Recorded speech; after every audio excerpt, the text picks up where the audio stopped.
لا إله إلا الله وحده لا شريك له وأشهد أن محمدا عبده ورسوله أما بعد فأعوذ بالله من الشيطان الرجيم بسم الله الرحمن الرحيم الحمد لله رب العالمين الرحمن الرحيم مالك يوم الدين إياك نعبد وإياك نستعين اهدنا الصراط المستقيم صراط الذين أنعمت عليهم غير المغضوب عليهم ولا الضالين.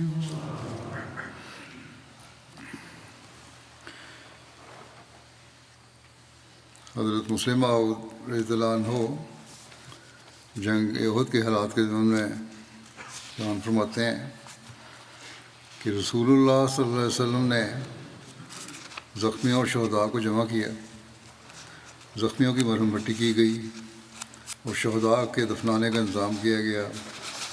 اس وقت آپ کو معلوم ہوا کہ ظالم کفار مکہ نے بعض مسلمان شہداء کے ناک کان بھی کاٹ دیے ہیں۔ چنانچہ یہ لوگ جن کے ناک کان کاٹے گئے ہیں ان میں خود آپ کے چچا حمزہ بھی تھے۔ آپ کو یہ نظارہ دیکھ کر افسوس ہوا اور آپ نے فرمایا کفار نے خود اپنے عمل سے اپنے لیے اس بدلے کو جائز بنا دیا ہے جس کو ہم ناجائز سمجھتے تھے، مگر خدا تعالیٰ کی طرف سے اس وقت آپ پر وحی ہوئی کہ کفار جو کچھ کرتے ہیں ان کو کرنے دو، تم رحم اور انصاف کا دامن ہمیشہ تھامے رکھو۔ یہ ہے اسلام کی تعلیم۔ حضرت حمزہ کی تدفین اور تکفین کے بارے میں آتا ہے، حضرت حمزہ کو ایک ہی کپڑے میں کفن دیا گیا۔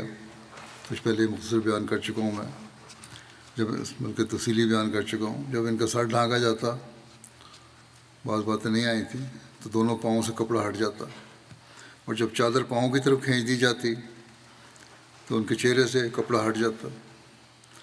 اس پر رسول اللہ صلی اللہ علیہ وسلم نے فرمایا کہ آپ کا چہرہ ڈھانک دیا جائے اور پاؤں پر ہرمل یا اذخر گھاس رکھ دی جائے۔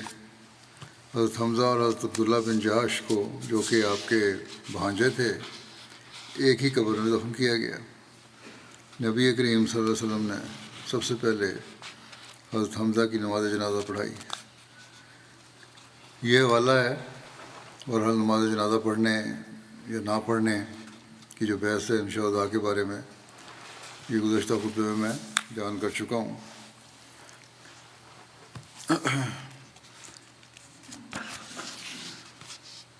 نوحہ اور بین جو مردوں پہ فوت شدگان پہ کیا جاتا ہے، اس کی کس پرحکمت انداز میں آپ صلی اللہ علیہ وسلم نے ممانعت فرمائی۔ ایک روایت میں آتا ہے، اور یہ حضرت عبداللہ بن عمر کی روایت ہے، کہ حضرت صلی اللہ علیہ وسلم جب احد سے واپس لوٹے تو آپ صلی اللہ علیہ وسلم نے سنا کہ انصار کی عورتیں اپنے خاوندوں پر روتی اور بین کرتی ہیں۔ آپ نے فرمایا کہ کیا بات ہے، حمزہ کو کوئی رونے والا نہیں؟ انصار کی عورتوں کو پتہ چلا تو پھر وہ حضرت حمزہ کی شہادت پر بین کے لیے اکٹھی ہو گئی۔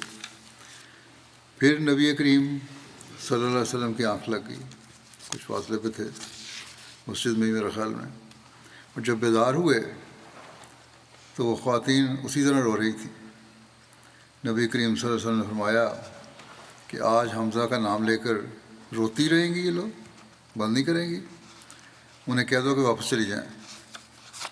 تب نبی کریم صلی اللہ علیہ وسلم نے انہیں ہدایت فرمائی کہ اپنے گھروں کو واپس لوٹ جائیں اور آج کے بعد کسی مرنے والے کا ماتم اور بین نہ کریں۔ تو اس طرح حضرت صلی اللہ علیہ وسلم نے مردوں پر نوحہ کرنا ناجائز قرار دیا، اور کسی بھی قسم کا جو نوحہ اور بین ہے وہ ختم کر دیا۔ یوں بڑی حکمت سے حضرت صلی اللہ علیہ وسلم نے انصار کی عورتوں کے جذبات کا خیال رکھا، انہیں اپنے خامدوں اور بھائیوں کی جدائی پر ماتم سے روکنے کے بجائے حضرت حمزہ کی کا ذکر کیا۔ ان پر رونے والا کوئی نہیں۔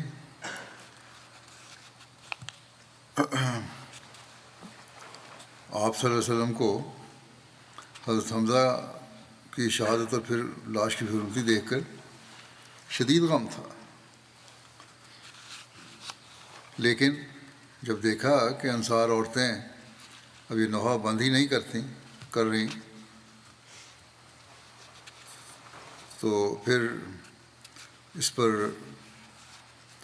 رسم کو ختم کرنے کے لیے، یہ رسم ہی تھی، اپنا نمونہ پیش کر دیا اور انہیں صبر کی تلقین کی، ایسی تلقین جو پر اثر تھی۔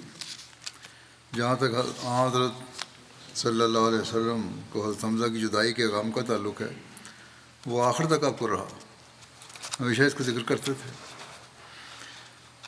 حضرت کعب بن مالک نے حضرت حمزہ کی شہادت پر اپنے مرثیہ میں کہا تھا کہ میری آنکھیں آنسو بہاتی ہیں، اور حمزہ کی موت پر انہیں رونے کا بجا طور پر حق بھی ہے، مگر خدا کے شیر کی موت پر رونے دھونے اور چیخ و پکار سے کیا حاصل ہو سکتا ہے؟ وہ خدا کا شیر حمزہ کہ جس صبح وہ شہید ہوا دنیا کہہ اٹھی کہ شہید تو یہ جواں مرد ہوا ہے۔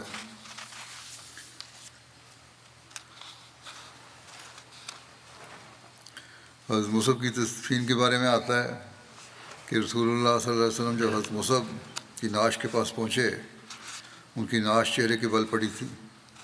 نبی کریم صلی اللہ علیہ وسلم نے ان کے پاس کھڑے ہو کر یہ آیت پڑھی، تلاوت فرمائی کہ من المؤمنین رجال صدقوا ما عاهدوا الله علیہ فمنهم من قضى نحبه ومنهم من قضى ينتظر وما بدلوا تبدیلا، کہ مومنوں میں سے ایسے مرد ہیں جنہوں نے جس بات پر اللہ سے عہد کیا اسے سچا کر دکھایا، بس ان میں سے وہ بھی ہیں جس نے اپنی منت کو پورا کر دیا، اور ان میں سے وہ بھی ہیں جو بھی انتظار کر رہا ہے، اور انہوں نے ہرگز اپنے طرز عمل میں کوئی تبدیلی نہیں کی۔ اس کے بعد نبی کریم صلی اللہ علیہ وسلم نے فرمایا انا رسول اللہ یشہد انکم الشہداء عند اللہ یوم القیامہ، کہ خدا کا رسول گواہی دیتا ہے کہ تم لوگ قیامت کے دن بھی اللہ کے ہاں شہداء ہو۔ پھر آپ صلی اللہ علیہ وسلم نے صحابہ کو مخاطب کر کے فرمایا کہ ان کی زیارت کر لو اور ان پر سلام بھیجو، اس ذات کی قسم جس کے ہاتھ میں میری جان ہے، روز قیامت تک جو بھی ان پر سلام کرے گا یا اس کے سلام کا جواب دیں گے۔ حضرت مصعب کے بھائی حضرت ابو روم بن عمیر، حضرت ثویبۃ بن سعد اور حضرت عامر بن ربیعہ نے حضرت مصعب کو قبر میں اتارا۔ حضرت بشیر احمد صاحب سیرت خاتم النبیین میں یہ تحریر فرماتے ہیں کہ احد کے شہداء میں ایک صاحب مصعب بن عمیر تھے۔ وہ سب سے پہلے مہاجر تھے جو مدینہ میں اسلام کے مبلغ بن کر آئے تھے۔ زمانہ جاہلیت میں مصعب مکے کے نوجوانوں میں سب سے زیادہ خوش پوش اور بانکے سمجھے جاتے تھے، بڑے اچھے لباس پہننے والے اور بڑا رکھ رکھاؤ والے تھے، اور بڑے ناز و نعمت میں رہتے تھے۔ اسلام لانے کے بعد ان کی حالت بالکل بدل گئی، چنانچہ روایت آتی ہے کہ حضرت صلی اللہ علیہ وسلم نے ایک دفعہ ان کے بدن پر ایک کپڑا دیکھا جس پر کئی پیبند لگے ہوئے تھے۔ آپ صلی اللہ علیہ وسلم کو ان کا وہ پہلا زمانہ یاد آ گیا، تو آپ صلی اللہ علیہ وسلم چشمے پر آب ہو گئے۔ آنکھوں میں آنسو آ گئے۔ احد میں جب مصعب شہید ہوئے تو ان کے پاس اتنا کپڑا بھی نہیں تھا کہ جس سے ان کے بدن کو چھپایا جا سکتا۔ پاؤں ڈھانکتے تھے تو سر ننگا ہو جاتا تھا، سر ڈھانکتے تھے تو پاؤں کھل جاتے تھے۔ چنانچہ یہاں حضرت صلی اللہ علیہ وسلم کے حکم سے سر کو کپڑے سے ڈھانک کر پاؤں کو گھاس سے چھپا دیا گیا۔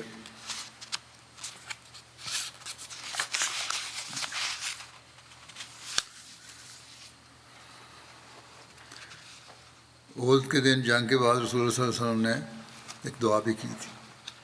اس کے بارے میں ذکر آتا ہے کہ حضرت رفاع بن رافع زرقی سے روایت ہے کہ رسول اللہ صلی اللہ علیہ وسلم صحابہ کرام کے دفن سے فارغ ہونے کے بعد اپنے گھوڑے پر سوار ہوئے اور مسلمان آپ کے ارد گرد تھے، اکثر زخمی تھے، اور بنو سلمہ اور بنو عبد الاشر کے زخمی زیادہ تھے، اور آپ کے ساتھ 14 خواتین تھیں۔ جب احد کے نیچے پہنچے تو آپ نے فرمایا تم سب صف بناؤ تاکہ میں اپنے رب تعالیٰ کی ثنا کروں۔ تو آپ کے پیچھے مردوں نے صف بنائی، ان کے پیچھے عورتوں نے۔ تو آپ نے یہ کلمات کہے، اللہم لک الحمد کلہ، اللہم لا قابض لما بسطت ولا باسط لما قبضت ولا ہادی لمن اضللت ولا مضل لمن ہدیت ولا معطی لما منعت ولا مانع لما اعطیت ولا مقرب لما بعدت ولا مبعد لما قربت اللہم ابسط علینا من برکاتک و رحمتک و فضلک و رزقک اللہم انا نسألک النعیم المقیم الذی لا یحول ولا یزول اللہم انا نسألک النعیم یوم العلا اللہم انا نسألک الامن یوم الخوف والغنا یوم الفقر اللہم انی اعوذ بک من شر ما اعطیتنا ومن شر ما منعتنا اللہم حبب الینا الایمان وزینہ فی قلوبنا وکرہ الینا الکفر والفسوق والعصیان واجعلنا من الراشدین اللہم توفنا مسلمین واحینا مسلمین والحقنا بالصالحین غیر خزایا ولا مفتونین اللہم قاتل الکفرۃ الذین یکذبون رسولک ویصدون عن سبیلک واجعل علیہم رجزک وعذابک اللہم قاتل الکفرۃ الذین اوتوا الکتاب الہ الحق آمین۔ اے اللہ تمام تعریفیں تیرے لیے ہیں۔ اے اللہ جس چیز کو تو کشادہ کر دے اس کو کوئی روکنے والا نہیں، اور جس کو تو قبض کر لے اس کو کوئی کشادہ نہیں کر سکتا، اور جس کو تو گمراہ کر دے اس کو کوئی ہدایت دینے والا نہیں، اور جس کو تو ہدایت دے دے اس کو کوئی گمراہ کرنے والا نہیں، اور جو چیز تو روک لے اس کا کوئی عطا کرنے والا نہیں، اور جو تو عطا کرے اس سے کوئی روکنے والا نہیں، اور جس کو تو دور کر دے اس کو کوئی قریب کرنے والا نہیں ہے، اور جس کو تو قریب کر دے اس کو کوئی دور کرنے والا نہیں ہے۔ اے اللہ ہم پر اپنی برکات اور رحمت اور اپنے فضل و رزق میں سے کشادگی کر۔ اے اللہ ہم تجھ سے تیری ایسی قائم ہونے والی نعمتوں کا سوال کرتے ہیں جو نہ پھریں اور نہ زائل ہوں۔ اے اللہ ہم فقر کے دن تجھ سے نعمتوں کا سوال کرتے ہیں۔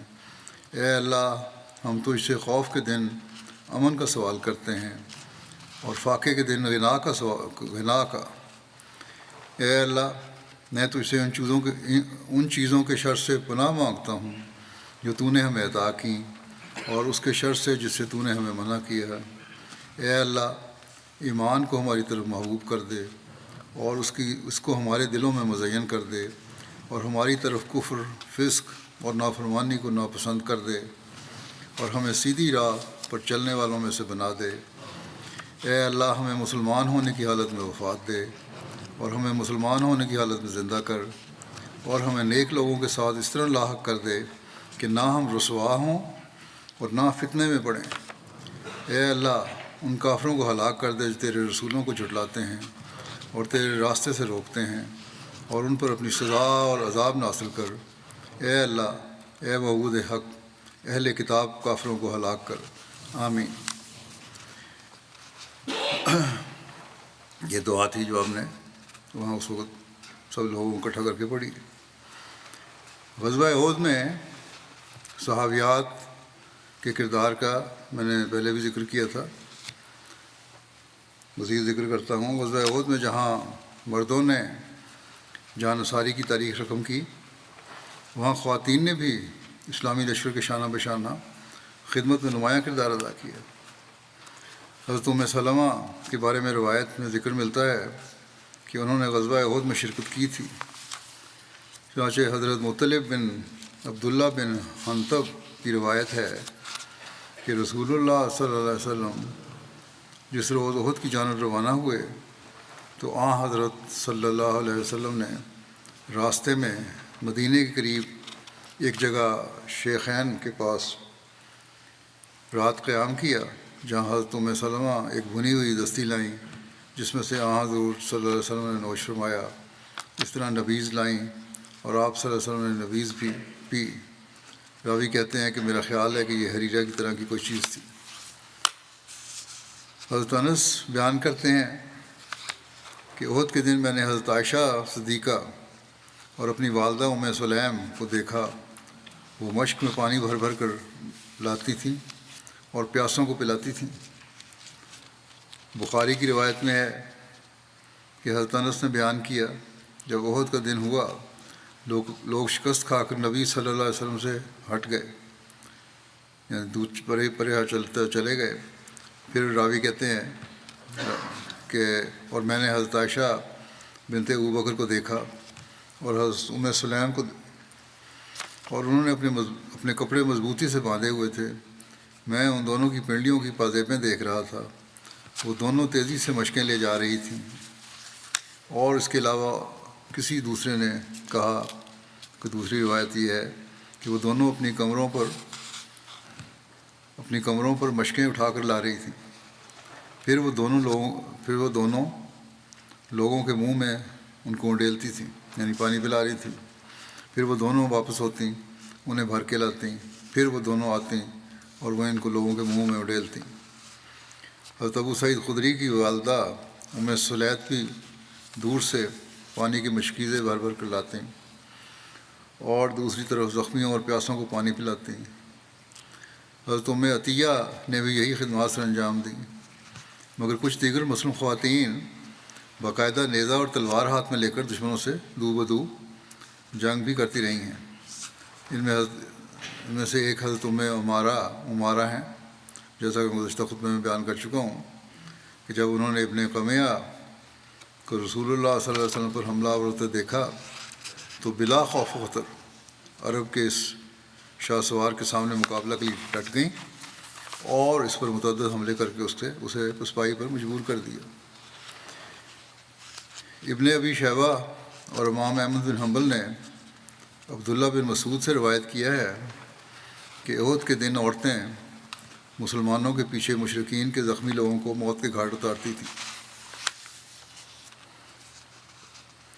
بعض صحابیات احد کے میدان میں جنگ کے بعد آئیں، چنانچہ بیان ہوا ہے کہ جب مشرکین چلے گئے تو عورتیں صحابہ کرام کے پاس آئیں، ان میں آپ کی صاحبزادی حضرت فاطمہ بھی تھیں رضی اللہ عنہا۔ وہ جب رسول اللہ صلی اللہ علیہ وسلم کو ملیں تو ان کو چمٹ گئیں اور آپ کے زخم دھونے لگیں، اور علی ڈھال کے ذریعے پانی بہاتے تھے لیکن خون زیادہ بہہ رہا تھا۔ حضرت فاطمہ نے چٹائی کا کچھ حصہ جلا کر راکھ بنا لی اور اس سے زخم کی ٹکور کی، یہاں تک کہ وہ زخم کے ساتھ مل گئی اور خون رک گیا۔ حضرت عائشہ غزوہ احد کے بارے میں خبر لینے کے لیے مدینہ کی عورتوں کے ساتھ گھر سے باہر نکلیں اس وقت تک پردے کے احکام نازل نہیں ہوئے تھے۔ جب حضرت عائشہ حرا کے مقام پر پہنچیں تو آپ کی ملاقات ہند بنت عمر سے ہوئی، جو حضرت عبداللہ بن عمر کی ہمشیرہ تھیں۔ حضرت ہند اپنی اونٹنی کو ہانک رہی تھی۔ اس اونٹنی پر آپ کے شوہر حضرت عمر بن جموح، بیٹے حضرت خلاد بن عمر اور بھائی حضرت عبداللہ بن عمر کی لاشیں تھیں۔ تینوں کی لاشیں تھیں اونٹ پہ۔ جب حضرت عائشہ نے میدان جنگ کی خبر لینے کی کوشش کی تو حضرت عائشہ نے ان سے پوچھا کہ کیا تمہیں کچھ خبر ہے کہ تم پیچھے لوگوں کو کس حال میں چھوڑ آئی ہو؟ اس پر حضرت ہند نے کہا کہ رسول اللہ صلی اللہ علیہ وسلم بخیریت ہیں اور آپ صلی اللہ علیہ وسلم کے بعد ہر مصیبت آسان ہے۔ اب 3 اپنے قریبی رشتہ داروں کی، خامند، بیٹا، بھائی کی لاشیں اٹھائی ہوئی ہیں، لیکن پوچھنے پر یہ کہا کہ آن رسول اللہ علیہ وسلم ٹھیک ہے؟ تو سب ٹھیک ہے، ان کو تو میں دفنا ہی دوں گی۔ اب جب آپ خیریت سے ہیں تو پھر کوئی ایسی بات ہی نہیں۔ حضرت ام عمارہ سے روایت ہے کہ غزوہ احد کے دن میں یہ دیکھنے کے لیے روانہ ہوئی کہ لوگ کیا کر رہے ہیں۔ میرے پاس پانی کا بھرا ہوا مشکیزہ تھا جو میں نے زخمیوں کو پلانے کے لیے ساتھ لیا تھا، یہاں تک کہ میں حضرت صلی اللہ علیہ وسلم کے پاس پہنچ گئی۔ اس وقت آپ صلی اللہ علیہ وسلم صحابہ کے درمیان میں تھے اور مسلمانوں کا پلڑا بھاری تھا۔ پھر اچانک مسلمانوں کو شکست ہو گئی۔ میں جلدی سے حضور صلی اللہ علیہ وسلم کے قریب پہنچی اور کھڑی ہو کر جنگ کرنے لگی۔ میں نے تلوار کے ذریعے دشمنوں کو آپ کے قریب آنے سے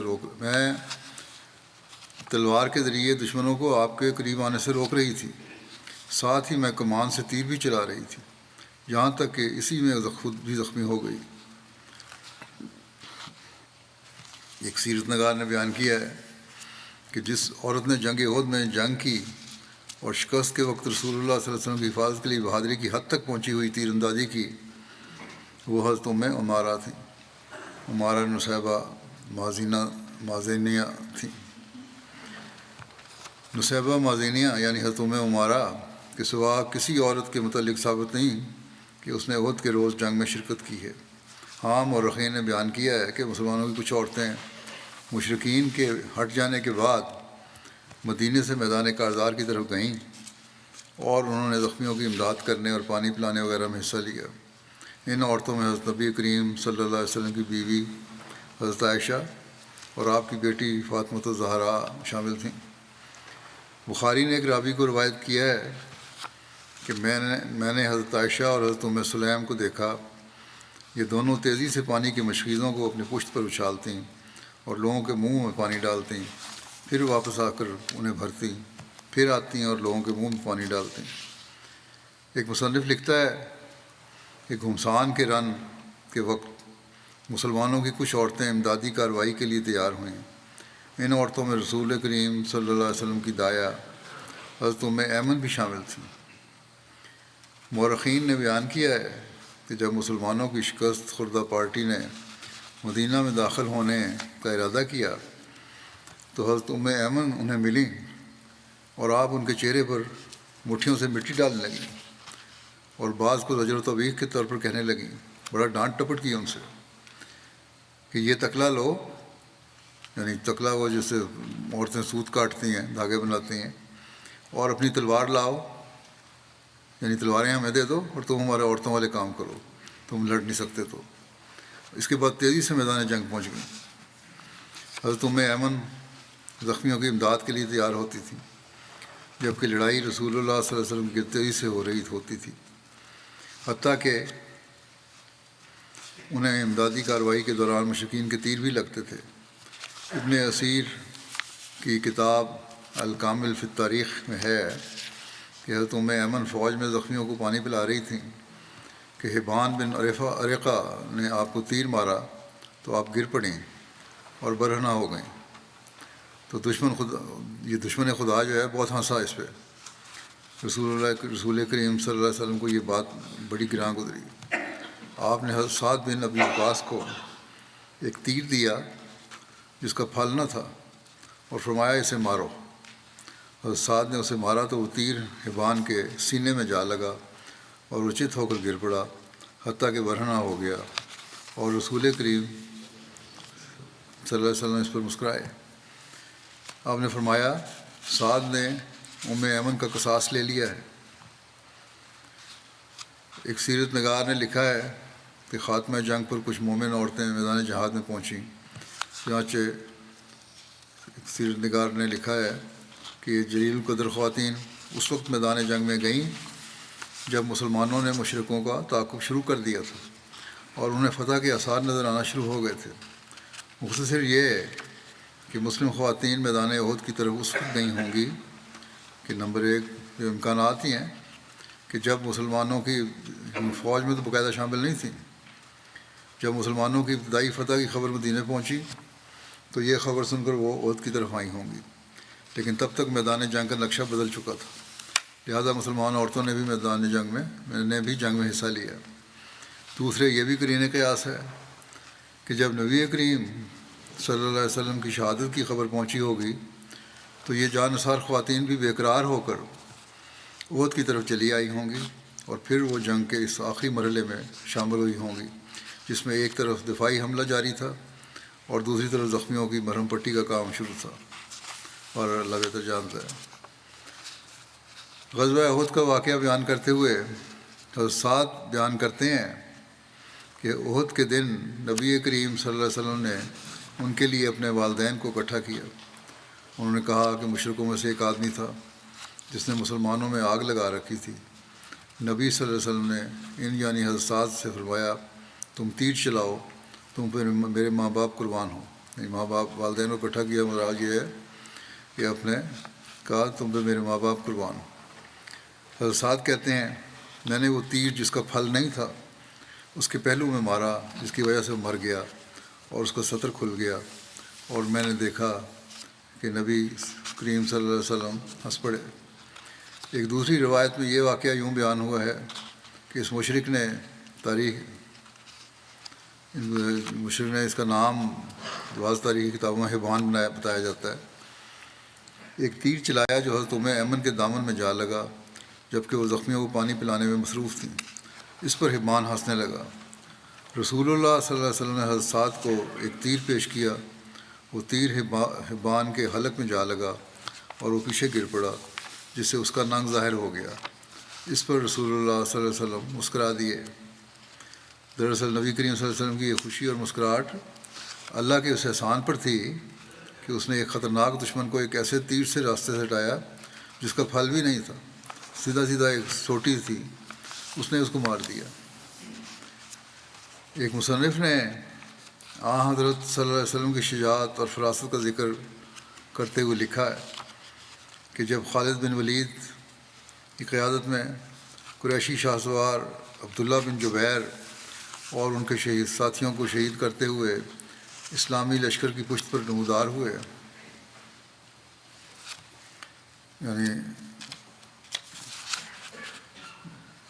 قریشی شاہ سوار عبداللہ بن جبیر رضی اللہ عنہ اور ان کے ساتھیوں کو شہید کرتے جس درے پہ کھڑے تھے یہ لوگ عبداللہ بن جبیر، یہ اسلامی لشکر کی پشت پر نمودار ہو گئے۔ اس وقت رسول اللہ صلی اللہ علیہ وسلم کے ہمراہ صرف 9 صحابہ کی نفری موجود تھی، دیگر مجاہدین تو دشمن کا تعاقب کرتے ہوئے میدان میں بہت دور پہنچ گئے تھے۔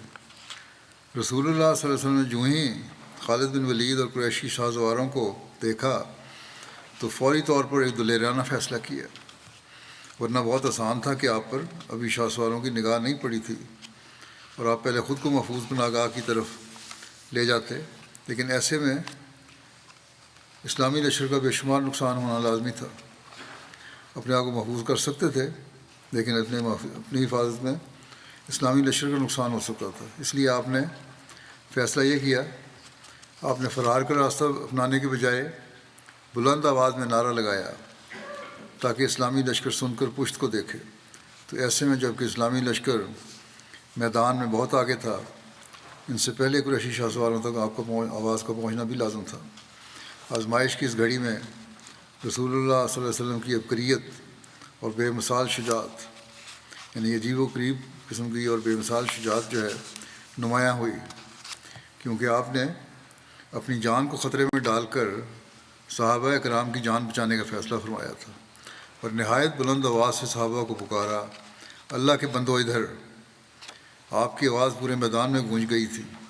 صحابہ کرام کو بھی حالات کی نزاکت کا احساس ہو گیا تھا، چونکہ وہ کافی فاصلے پر موجود تھے، لہذا ان سے پہلے قریشی سواروں کے ایک دستے نے رسول اللہ صلی اللہ علیہ وسلم پر حملہ کر دیا اور باقی شاہ سواروں نے تیزی کے ساتھ مسلمانوں کو گھیرنا شروع کر دیا۔ حضرت صلی اللہ علیہ وسلم کا زخمی حالت میں بھی حواس قائم رکھنا اور صحابہ کی رہنمائی کرنا، ان کی حوصلہ افزائی فرمانے کا بھی ذکر ملتا ہے۔ عتبہ بن ابی وقاص نے، جو سعد بن ابی وقاص کا بھائی تھا، اس نے حضرت صلی اللہ علیہ وسلم پر ایک پتھر کھینچ کر مارا جو آپ کے منہ پر لگا اور آپ کا نچلا رباعی دانت یعنی سامنے والے 2 دانتوں میں اور نکیلے دانت کے درمیان والا دانت ٹوٹ گیا، ساتھ ہی اس سے نچلا ہونٹ پھٹ گیا۔ شارح بخاری علامہ حجر اسقلانی بیان کرتے ہیں کہ دانت کا ایک ٹکڑا ٹوٹا تھا، جڑ سے نہیں اکھڑا تھا۔ بہرحال حضرت صلی اللہ علیہ وسلم نے عتبہ بن ابی وقاص کے خلاف یہ دعا کی، اللہم لا یحول علیہ الحول حتی یموت کافر، اے اللہ 1 سال گزرنے سے پہلے ہی اس کو کافر کی حیثیت سے موت دے۔ اللہ تعالیٰ نے آپ کی یہ دعا قبول فرمائی اور اس کو اسی دن حاطب بن ابی بلتع نے قتل کر دیا۔ حضرت حاطب کہتے ہیں کہ جب میں نے عتبہ بن ابی وقاص کی یہ شرمناک جسارت دیکھی تو میں نے فوراً حضرت صلی اللہ علیہ وسلم سے پوچھا کہ عتبہ کدھر گیا ہے؟ آپ صلی اللہ علیہ وسلم نے اس سمت اشارہ کیا جس طرح وہ گیا تھا۔ میں فوراً ہی اس کے تعاقب میں روانہ ہوا، یہاں تک کہ ایک جگہ میں اس کو پانے میں کامیاب ہو گیا۔ میں نے فوراً ہی اس پر تلوار کا وار کیا جس سے اس کی گردن کٹ کر دور جا گری۔ میں نے بڑھ کر اس کی تلوار اور گھوڑے پر قبضہ کیا اور اسے لے کر حضرت صلی اللہ علیہ وسلم کے پاس آیا۔ آپ نے یہ خبر سن کر 2 مرتبہ فرمایا، رضی اللہ عنہ، رضی اللہ عنہ، یعنی اللہ تم سے راضی ہو گیا، اللہ تم سے راضی ہو گیا۔ غزوہ احد کے موقع پر حضرت عمارہ یعنی نصیبہ رضی اللہ عنہا، ان کے شوہر حضرت زید بن عاصم اور ان کے دونوں بیٹے خبیب اور عبداللہ سب کے سب جنگ کے لیے گئے تھے، پہلے میں نے ذکر کیا تھا۔ اور حضرت صلی اللہ علیہ وسلم نے ان سب کو فرمایا تھا کہ اللہ تم گھر والوں پر رحمت نازل فرمائے۔ ایک روایت میں ہے کہ اللہ تمہارے گھرانے میں برکت عطا فرمائے۔ اس پر حضرت عمارہ نے آپ سے عرض کیا، ہمارے لیے اللہ سے دعا فرمائیں کہ ہم جنت میں آپ کے ساتھ ہوں۔ آپ صلی اللہ علیہ وسلم نے دعا کرتے فرمایا، اے اللہ ان کو جنت میں میرا رفیق اور ساتھی بنا۔ اسی وقت حضرت عمارہ نے کہا، مجھے اس کی پرواہ نہیں ہے کہ دنیا میں مجھ پر یہ کیا گزرتی ہے۔ یہ تھی ان مخلص صحابیات کی جرأت اور حضرت صلی اللہ علیہ وسلم سے عشق و محبت اور وفا کی مثال، اور یہ بھی کہ اللہ تعالیٰ کی رضا کے حصول اور اس کے دین کی خاطر قربانی کرنے کے مقابلے پر دنیا ایک حقیر چیز تھی۔ عورتوں کو بڑا ہوتا ہے، بعض عورتوں کو، دنیاوی عورتوں کو، لیکن یہ دین پہ قربان ہونے والی عورتیں تھیں۔ باقی انشاءاللہ اس سے میں آئندہ بیان کروں گا۔ جب نماز کے بعد نماز جنازہ بھی ہے کچھ مرحومین کی، ان کا ذکر بھی کر دیتا ہوں۔ پہلا ذکر ہے مکرم غسان خالد النقیب صاحب، سیریا کے ہیں۔ یہ گزشتہ دنوں 78 سال کی عمر میں ان کی وفات ہوئی۔ انا للہ و انا الیہ راجعون۔ مرحوم موسی تھے۔ عثمان خان میں اہلیہ کے علاوہ ایک بیٹا اور ایک بیٹی شامل ہیں۔ حضرت خلیفۃ مسیح رابع رحمہ اللہ تعالیٰ کے زمانے میں خود بیعت کی تھی، پھر ان کی تبلیغ سے ان کے بیٹے نے بیعت کر لی۔ بیٹی اور بیوی جو ہیں وہ انہوں نے ابھی بیعت نہیں کی۔ مرحوم کے بیٹے حسام النقیب صاحب لکھتے ہیں، میرے والد میرے دوست اور ساتھی تھے، انہوں نے ہی مجھے حضرت مسیح موعود علیہ السلام کی بیعت کا راستہ دکھایا۔ 90 کی دہائی میں والد صاحب کا جماعت سے تعارف حضرت خلیفۃ مسیح رابع رحمہ اللہ کی پروگرام لقاء مع العرب کے ذریعے ہوا۔ اس سے قبل والد صاحب کا دین کے بارے میں صرف یہی نظریہ تھا کہ دین محض حسن سلوک کا نام ہے، لیکن جب انہوں نے پروگرام نکاح مال عرب دیکھا تو کہا کہ اگر کہیں کوئی نیک عالم دین ہے تو وہ یہ شخص یعنی حضرت خلیفہ مسیح رابع رحمہ اللہ تعالیٰ ہیں، اور اگر صحیح دین اسلام کہیں ہے تو وہ یہی ہے جو یہ لوگ بتا رہے ہیں۔ اس وقت والد صاحب کی عمر تقریباً 50 سال تھی۔ اس وقت انہوں نے نماز پڑھنا سیکھی، کیونکہ اس وقت سے پہلے انہوں نے کبھی نماز نہیں پڑھی تھی، اور پھر ایسے اس پرکار بند ہوئے کہ مجھے نہیں یاد کہ کبھی انہوں نے نماز تہجد بھی چھوڑی ہو۔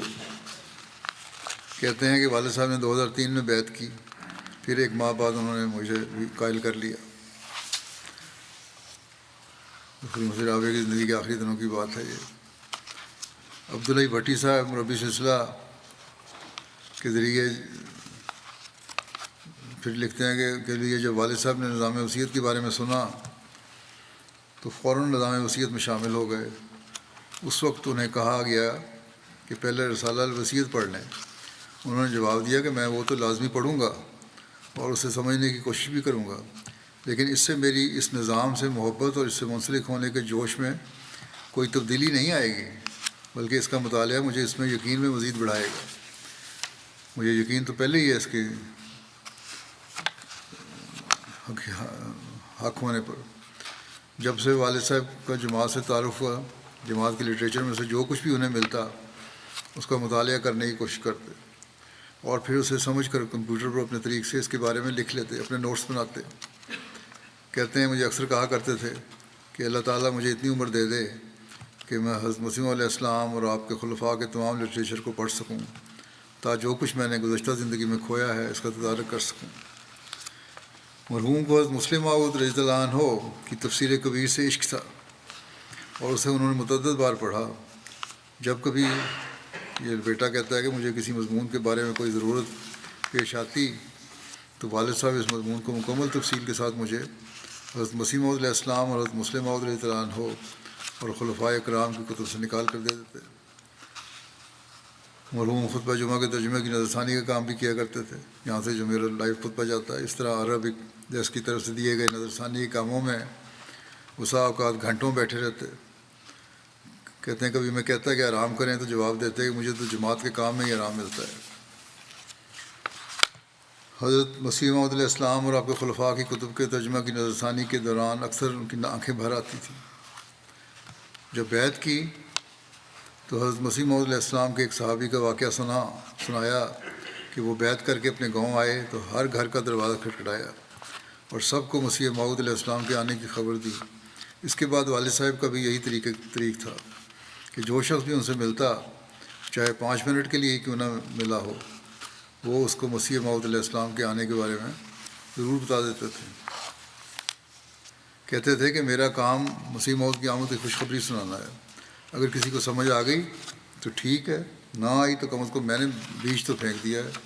اس کا اگانا خدا تعالیٰ کا کام ہے، خدا ہادی کا کام ہے۔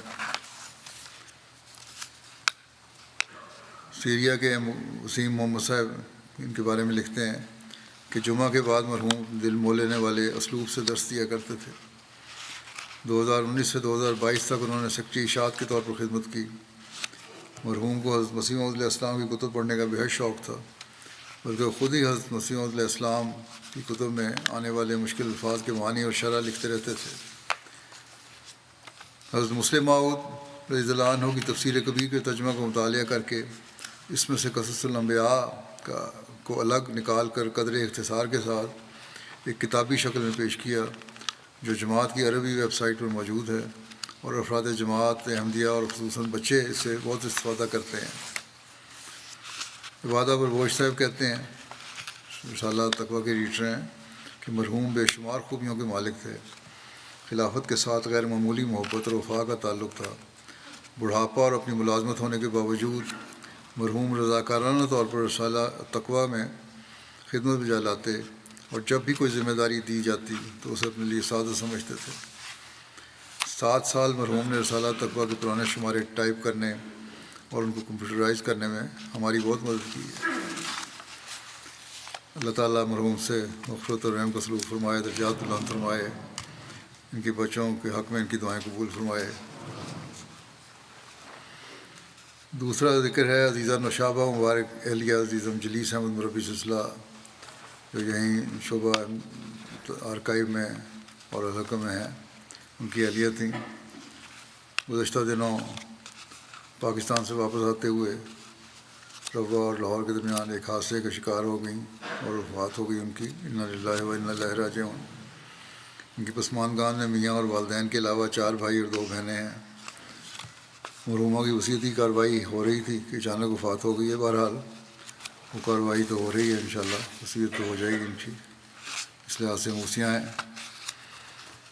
ان کے میاں عزیزم جلیس احمد لکھتے ہیں کہ خاکسار اللہ کا شکر گزار ہے کہ اللہ نے خاکسار کو ایک ایسی بیوی سے نوازا جو بہت سی خوبیوں کی مالک تھی۔ اس نے وقف زندگی سے شادی کرنے کا فیصلہ کیا، ہمیشہ مذہب کو ترجیح دی، ایک بار بھی مجھ سے کبھی کوئی مطالبہ نہیں کیا، ہمیشہ دوسروں کے لیے خوشی کا باعث بنتی تھی۔ جماعت میں مختلف عہدوں پر کام کیا، اسسٹنٹ سیکرٹری مال اور اسسٹنٹ سیکرٹری وصیت کے طور پر معاونت کی، بہت محنتی اور لگن سے کام کرتی تھی۔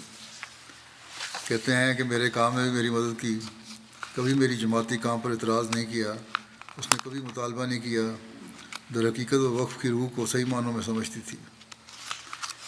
ہر رمضان میں کم از کم 3 بار اور کبھی کبھی 4 بار قرآن پاک کا دور ترجمے کے ساتھ مکمل کرتی تھی۔ خلافت کے لیے گہری عزت اور محبت رکھتی تھی۔ ان کی والدہ دیوبند نثار صاحبہ کہتی ہیں، مرحومہ میری سب سے چھوٹی بیٹی تھی، سب سے بہت پیار کرنے والی اور ملنسار بچی تھی، ہم سب کو بہت پیار دیا، میرے سب بچوں میں زیادہ سمجھدار تھی، صوم و صلات کی پابند تھی، جماعتی کاموں میں سب سے آگے رہتی تھی۔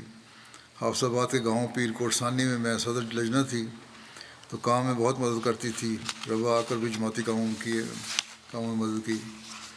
بھائی ہیں کامران شاہد کہتے ہیں، مرحومہ حضرت مسیح علیہ السلام کے صحابی حضرت میاں نظام الدین صاحب بافندہ کی بڑپوتی تھی، بڑوں اور چھوٹوں کے ساتھ شفقت سے پیش آنے والی اور سب سے پیار کرنے والی تھی، اور خلافت کے ساتھ انتہائی اخلاص و وفا کا تعلق تھا۔ اللہ تعالیٰ مرحومہ کے درجات بلند کرے، سب کو صبر اور حوصلہ عطا فرمائے، ان کے والدین کو بھی اور خامد کو بھی اور بھائیوں بہنوں کو بھی۔ اگلا ذکر ہے مکرمہ رضیہ سلطانہ صاحبہ اہلیہ عبدالحمید خان صاحب مرحوم روا کا، جو عبدالقیوم پاشا صاحب امیر مشنری انچارج آئیوری کوسٹ کی والدہ تھیں۔ ان کی گزشتہ دنوں میں 92 سال کی عمر میں وفات ہوئی۔ انا للہ و انا الیہ راجعون۔ اللہ تعالیٰ کے فضل سے موسیہ تھیں۔ قیوم پاشا صاحب لکھتے ہیں کہ آپ مکرم چودھری حمید اللہ صاحب مرحوم سابق وزیر اعلیٰ تحریک جدید کی بڑی ہمشیرہ تھیں۔ والدین نے 1929 میں احمدیت قبول کی تھی۔ شروع سے ہی روحانی خزان کے مطالعہ کا بہت شوق تھا، چنانچہ اپنے زندگی میں متعدد بار روحانی خزائن کا مطالعہ مکمل کرنے کے ساتھ ساتھ تفسیر کبیر اور دیگر جماعتی لٹریچر کا بھی مطالعہ کیا۔ اپنے محلے میں دارالعلوم وسطی میں صدر لجنہ اور سیکرٹری مال کے طور پر خدمت کی توفیق پائی۔ کہتے ہیں کہ خاکسار کے بعض رشتہ داروں نے ان کی والدہ کو کہا کہ آپ کا ایک ہی بیٹا ہے، خاوند آپ فوت ہو گئے ہیں، اس کو جامعہ مربی بنانے کے بجائے اس کو صرف گزارا الاؤنس ملتا ہے، اس کو کسی اور فیلڈ میں بھیجیں۔ اس پر والدہ نے جواب دیا کہ جو جامعہ میں داخل ہوگا، اور جہاں تک رزق کا تعلق ہے تو خدا تعالیٰ رازق ہے، مجھے اس پر بھروسہ ہے۔ کہتے ہیں کہ جو ہی والدہ کو پینشن ملتی یا کسی اور ذریعے سے آمدن ہوتی تو فوراً سیکرٹری مال کے گھر میں اپنا چندہ وصیت ادا کر کے آتے ہیں، اور کبھی ایسا نہیں ہوا کہ سیکرٹری مال کو چندہ کے لیے ہمارے گھر آنا پڑا ہو۔ کہ بیٹے پسماندگان میں ایک بیٹا اور 2 بیٹیاں ہیں۔ عبدالقیوم پاشا جن کے بیٹے، جیسا کہ میں نے بتایا، مشنری انچارج ہیں آئیوری کوسٹ میں، اور میدان عمل میں ہونے کی وجہ سے والدہ کے جنازے میں شامل نہیں ہو سکے تھے۔ اللہ تعالیٰ ان کو صبر اور حوصلہ عطا فرمائے، ان کی والدہ کے درجات بلند فرمائے۔ اگلا ذکر ہے مکرمہ بشریٰ بیگم صاحبہ اہلیہ مکرم ڈاکٹر محمد سلیم صاحب لاہور کا۔ یہ محمد نعیم اظہر صاحب بلغ انچارج سیرالی ان کی والدہ تھیں. گزشتہ دنوں ان کی وفات ہوئی 78 سال کی عمر میں. انا للہ و انا الیہ راجعون. اللہ کے فضل سے موسیہ تھیں. پسماندگان میں 2 بیٹے اور 5 بیٹیاں شامل ہیں. ان کے بیٹے نعیم اظہر صاحب میدان عمل میں ہونے کی وجہ سے والدہ کی نماز جنازہ میں اور شامل نہیں ہو سکے، تدفین میں شامل نہیں ہو سکے. نعیم اظہر صاحب لکھتے ہیں کہ والدہ پیدائشی احمدی نہیں تھیں، لیکن رشتہ داروں میں احمدیت تھی اور ان کو سچائی کی تلاش کی تڑپ تھی. اللہ کے حضور بہت دعائیں کرتی تھیں، جس کے بعد انہیں اطمینان قلب نصیب ہوا اور بالآخر 1964 میں حضرت خلیفہ مسیح ثانی رضی اللہ عنہ کے ہاتھ پر بیعت کی اور ساری عمر یہ رشتہ بڑی وفا سے نبھایا اور احمدیت کے لیے ہر قربانی کے لیے ہمیشہ تیار رہتی تھی.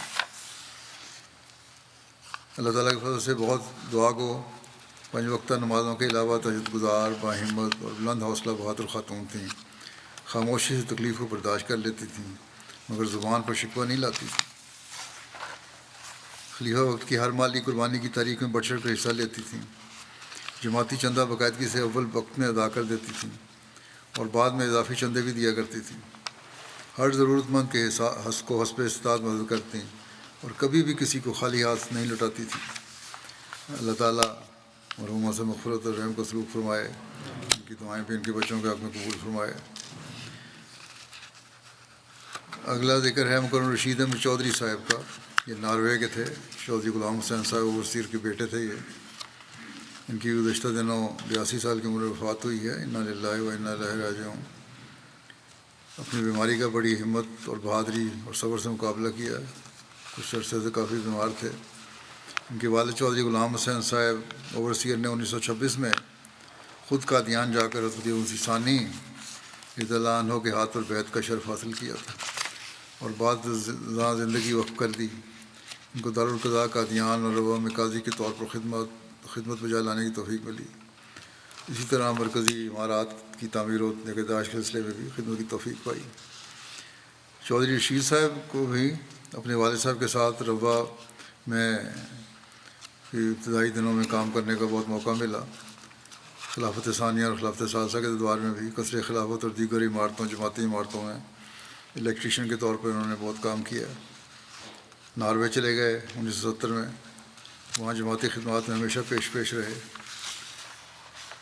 لاس خدمات ان کی شامل ہیں. ناروے مرکز کے پہلے مرکز میں بھی آپ کی لاس خدمات شامل ہیں. جماعت کی کثیر رقم انہوں نے بچائی وہاں کام کر کے. لمبے عرصے تک جماعت ناروے کے سیکرٹری امور عامہ کے طور پر خدمت کی توفیق پائی. ان کے بیٹے مظفر چودھری اور منور چودھری لکھتے ہیں کہ خلافت سے گہری اور بے پناہ محبت تھی. اس خلیفۃ مسیح رابع رحمہ اللہ تعالیٰ کے ناروے کے دورہ جات کی تمام تر ذمہ داری آپ کے سپرد ہوا کرتی تھی. حضور رحمہ اللہ آپ کو اپنا ناروے کا گائیڈ کہا کرتے تھے اور خطبہ جمعہ بھی آپ کی خدمت کا ذکر فرما چکے ہیں. مجھ سے بھی خلافت کے بعد انتہائی وفا کا تعلق تھا. پہلے ہی واقفیت تھی ان کی، لیکن وہ تعلق بعد میں بہت بڑھ گیا. ان کے والد صاحب بھی میرے والد سے بڑے قریبی تھے اور تعلق والے تھے. بچپن سے چودھری غلام حسین صاحب کو ہم نے دیکھا ہے. ہمیشہ مسکراتے رہنے والے تھے، بڑی اچھی طبیعت تھی. اور چودھری رشید صاحب کی بھی عادتیں اپنے والد سے کافی ملتی تھیں. اللہ تعالیٰ ان سے مغفرت کا سلوک فرمائے. بلا امتیاز و مذہب ملت مخلوق خدا کی ہمدردی کے لیے ہمیشہ تیار رہتے تھے. پسماندگان میں اہلیہ کے علاوہ 2 بیٹے اور 4 بیٹیاں شامل ہیں. اللہ تعالیٰ اور ایک ان کی یہ مکرم انعام اللہ کوثر صاحب امیر جماعت آسٹریلیا اور مشنری انچارج آسٹریلیا کے بہنوئی تھے.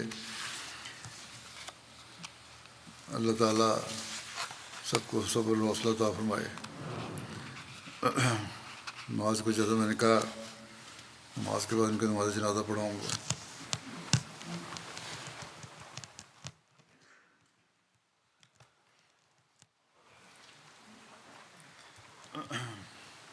الحمد للہ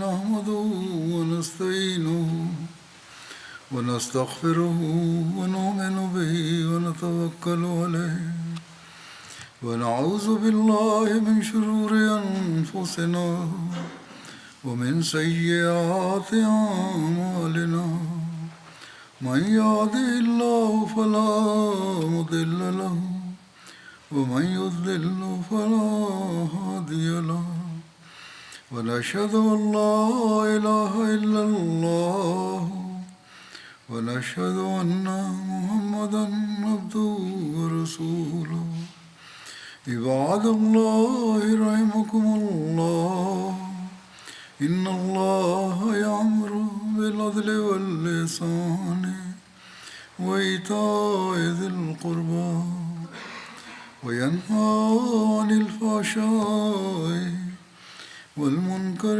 والبغي يعظكم لعلكم تذكرون اذكروا الله يذكركم وادعوه يستجب لكم ولذكر الله أكبر.